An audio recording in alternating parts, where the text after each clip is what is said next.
ururka samafalka ee Gaaroodi ayaa 26 booyadood oo biyo gaarsiiyay deegaanada ku teedsan koonfurta gobolka Murudijeex. Deeq Cismaan Daahir gudoomiye ku-xigeenka ururkaasi oo la hadlay warbaahinta ayaa ka waramay deegaanada ay ugu tala galeen biyahani.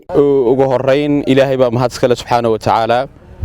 maanta oo ay bishu tahay 7 bisha Maarch ama bisha 3 ee 2021 ay wadanka ka jirto abaar baahsan iyo biyo la'aan waxa ururka Gaaroodi oo hore qiimeyn ugu soo sameeyay deegaano kamida oo hoostaga degmada Salaxley Ballimataan iyo Sabawanaag maanta halkan waxa ugu qaybinaya 26 booyadood deegaano dhowr ah oo kala ah Balli Ciise Balli Khadar Ballimataan Labi Sagaala Higlada Libaax Qowdhama Qoolbuulo Celiyo iyo barakacyaasha Salaxley waxaan Ilaahay uga rajaynayaa raxmaadkiisii iyo gacantiisii weyneed inuu Ilaahay naga soo gaaro gacanta Allah uun baa lagu dhargaayo mar labaad waxaan u mahad celinayaa xubnaha qurba jooga iyo qaran jooga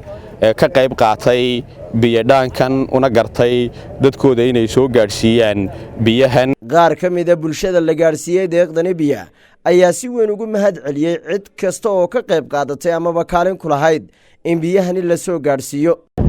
waxaan iskale Ilaahay marka xigta waxaan aad u mahadinaynaa ururka Gaaroodi oo noo keenay 3 booyadood oo biyo ah. dadka 3 booyadood oo biyaha noo keenay biyuhu waa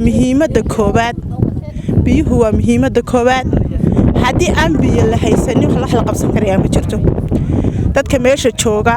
waa dad aad u jilicsan 100 oo qoys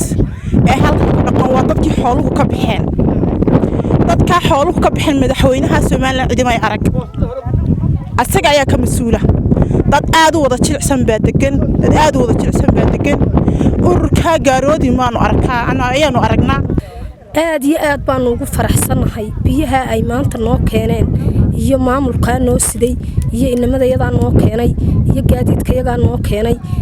insha Allah bismillaahi kariim waxna gaaro oo wada anfacana Allah noogu soo dhiibo qowtal daruuriga aad baan uga jilicsanahay uguna baqteynaa dadka meesha jooga aad iyo laxaad buu u dayacan yahay uu jilicsan yahay meel wax kama doonan karo gaadiid ma haysto dameer xitaa la dhaansada ma haysto awoodiisa waxba kuma soo qaadi karo meel aan wax ka soo qaadaan nooma dhawaa waxaanu leenahay waxtarka ay maanta noo keeneen wax qowtal daruurigii raashinkana ha noogu soo xigsiiyaan waxaanu mahadinaynaa Ilaahay deeqaha Ilaahay baa laga helaa baahida Ilaahay baa dadka ka kor qaada wixii imanayana Ilaahay sababtiisu bay ku yimaadaan Ilaahay sidaa noogu soo umadaana noogu soo diray sidaana noogu keenay baan u mahadnaqaynaa marka xiga Ilaahay dadka uu soo dhiibay hanbal yaanu u diraynaa kuwaana hanbaliyo ayaanu u diraynaa Ilaahay la abuurtay arsaaqda loo keenay mahad baan u celinaynaa taas waa sidaa waxa kale oo codsanaynaa maadaama haddii aanu nahay ummadda halkan joogta waxyaalo badan dad baahay Ilaahay uun baa dadka ka kor qaada daboolina kara wax mar afka la geliyo waa wax iska yar biyahaas 3 booyadood loo yimi waa wax maanta qodooyinka lagu kasan karo ururkayga iyo ehelkayga waxaanu ka codsanaynaa inay noo soo kordhiyaan iyaga iyo wixii kale ay noo heli karayaanba. Ilaahay baa horta mahad iskale oo Ilaahay baa iyagana waafajiyay annagana Ilaahay baa noogu tala galay Ilaahay baa horta mahad iskale ayaga cidii ka soo shaqaysay soo qalqaalisay arrinkan ururka Gaaroodi oo mar walba kastaba waxtarka meesha barakaca Salaxley iyo barakacyaashii ummadda wax badan ku tara ayaan iyagana u mahadnaqaynaa ururka Gaaroodi Ilaahay noogu soo dhiibay oo mahadnaqaynaa iyo ragga noo keenay waa ugu mahadnaqaynaa ina waa kuwa taank walba loo shubay dhargiyay waanu idin mahadnaqaynaa garabkiina Allah galo halka ka soo saarteen wax san Ilaahay